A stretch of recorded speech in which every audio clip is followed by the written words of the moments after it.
Hi friends, இன்றைக்கி நம்ம செய்ய போகிறது காளான் தொக்கு தான். அதுக்கு முதல்ல எண்ணெய் போட்டுக்கலாம், வெங்காயம் போட்டுக்கலாம்,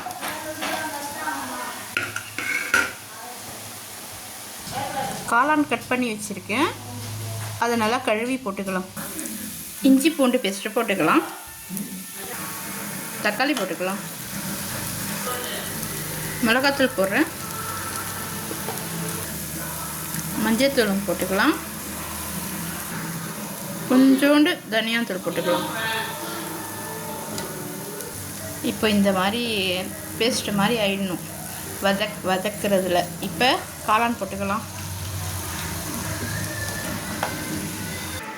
இப்போ இதை நல்லா கலந்து விட்டுக்கிட்டு கொஞ்ச நேரம் அப்படியே சிம்லேயே லைட்டாக அப்படியே வேக வைக்கலாம்.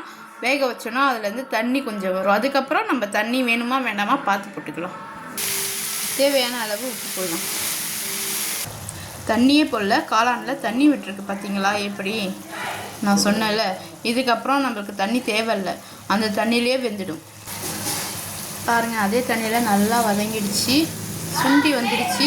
இன்னும் கொஞ்சம் சின்னதாக ஆகணும், அது சுருக்கமாக சின்னதாகிடும் சுருங்கி. மிளகு போட்டுக்கலாம், கொத்தமல்லி போட்டுக்கலாம்.